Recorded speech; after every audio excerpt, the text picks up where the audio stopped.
Here are 10 comic books that you may want to pick up at the comic book store.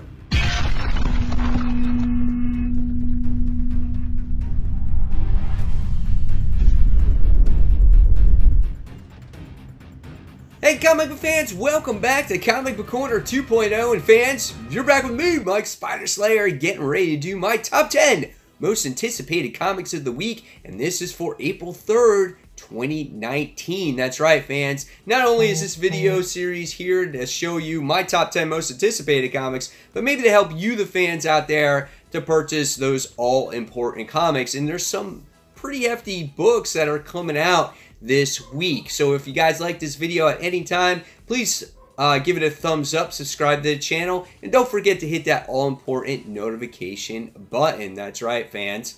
So, without further ado, let's get started with the most anticipated.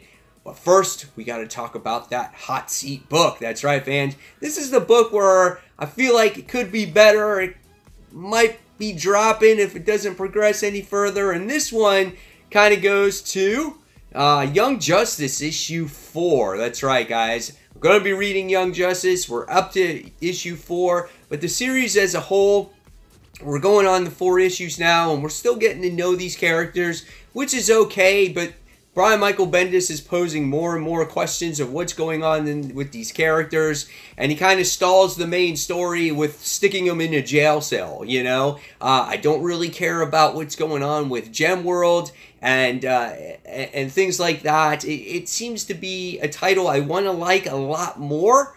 I want it to be really good, but I'm not enjoying it as much as maybe I should, or maybe I want to, or whatever. I don't know, but it's just a series it's just been okay for me, and I'm expecting more out of it. I get that we are trying to introduce all the characters, but it doesn't need to take issues and issues and issues to do that. A perfect example is Teen Titans. We got a new roster recently, and we've had the characters' stories evolve as the story has gone. And here, we're just stalling the main story. So that was my book that's on the hot seat this week. So let's move on to the official top 10. And my number 10 most anticipated comic of the week goes to Cosmic Ghost Rider Destroys the Marvel Universe issue 2.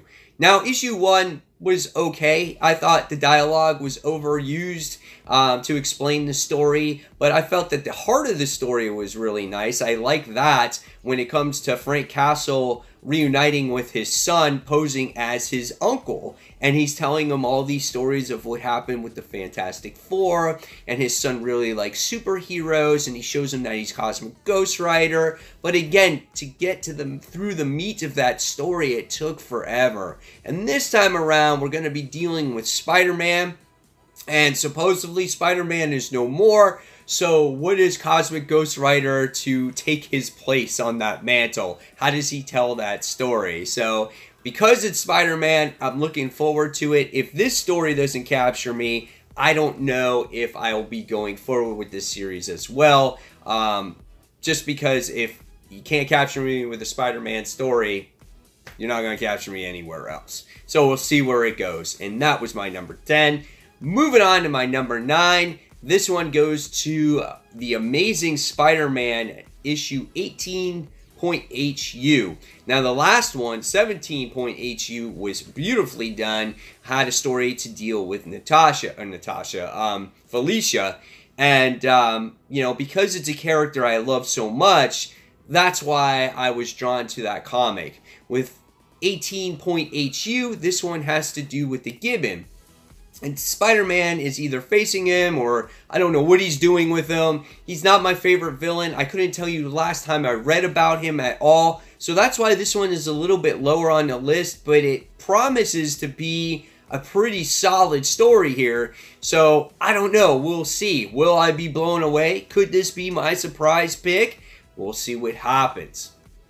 All right. So moving on to my number 8 most anticipated comic of the week. It goes to a resurgence of a series that once was, and this is Marvel Team Up, and it's featuring Spider-Man and Miss Marvel. This book is also new number 1, so it's $3.99. Not overly priced. And again, it's got Spider-Man in here. So these first 3 books all have a Spider-Man character in it, and that's why I'm obviously reading them, because you guys know this by now that Spider-Man is my favorite character. But there's a science demonstration going on at Empire State University that goes wrong. Ms. Marvel happens to be there, Peter happens to be there, and coincidentally, they're going to team up. They're going to go against a foe, evil threat, whatever the case may be. I'm very interested to see the character dynamic between these two, how they interact, and stuff like that. And is this a series that I'm going to be buying going forward? Doesn't look like it's overly priced, and if these stories are good, it's very possible. I love the old days of Marvel team-ups. I have quite a few of those particular issues, and you know, you get certain characters together and that you don't always normally see, and it makes for a fun read. So we'll see what happens with it. Alright, so moving on to number 7. My number 7 most anticipated book goes to Ghost Spider, Spider-Gwen, issue 7. Gwen is a hero for hire. Everyone knows who she is. They know that Gwen Stacy is Ghost Spider, and now she's asking for services. She wants to be paid for her services. So wherever they need her, she wants money. But the problem is that we know her number, we know who she is, so we can obviously attack the people that she's closest to. Captain Stacy, maybe too obvious, but maybe her friends could be targeted, or some other people could be targeted. So it really puts a target on her back. And also, she's going on a date with Harry Osborn here, so could we see a particular relationship building between these two? I think it's pretty cool, but we could see actually Harry be targeted in here too, as she's the new, you know, again, the new possible love interest here. So we'll see what happens. I think this series is really well done. I actually like this better than the original series. It's great artwork, great story, great character development. Definitely would recommend this. And now let's move on to number 6. And my number 6 book goes to Deathstroke issue 2. This is a crossover between Teen Titans, okay? And this is the Terminus Agenda. This is part 2 of the series. Deathstroke was captured in the last issue of Teen Titans, and now Robin is holding him prisoner. And at the end of the last issue, we wound up Flash finding Robin in his secret jail cells that none of the other Teen Titans have found. And so Flash is like, what the hell is going on? So we have Deathstroke that's captured. We have Flash finding out secrets. We have Roundhouse, who was just basically almost killed because his suit got destroyed from Deathstroke. So he's like this big blob of mess. What's going to be the outcome of the Terminus agenda? What is the agenda to begin with? Are they going to be teaming up with Slade and something going on? I don't know. There's still a lot of questions here. The beginning of this story was just to capture Deathstroke. What they do with him, still yet to be determined, but I'm anxiously awaiting to find out. The series, the Teen Titans series, is awesome. Obviously, it makes Deathstroke awesome because the Teen Titans are in there. Alright, so let's move on to number 5. And my number 5 most anticipated book goes to Champions, issue 4. Basically, Miles Morales has to lay it out all on the line to Ms. Marvel, and to let her know what deal he made with Mephisto, because she realizes something's going on. She realizes, you know, that Miles has been hiding something, and she traveled to where Miles was, and now he's just basically got to, you know, spit it out. Let her know what's happening. And what are the ramifications of this, or besides some dead people? What's the long-lasting effects of this spell? We don't know yet, but this could mean for a very emotional issue. You feel for Miles Morales in this series because he's the one that ultimately made that deal with the devil, where he saved his peers, but other people died in its place, and he has to live with that for the rest of his life. Very emotional series. Love the story. We'll see what happens, and that was my number 5. So moving on to number 4. This is Avengers No Road Home. This is issue 8. This time around, we have Team Hulk. that's going to be versus Nyx, which is the Queen of Night, okay?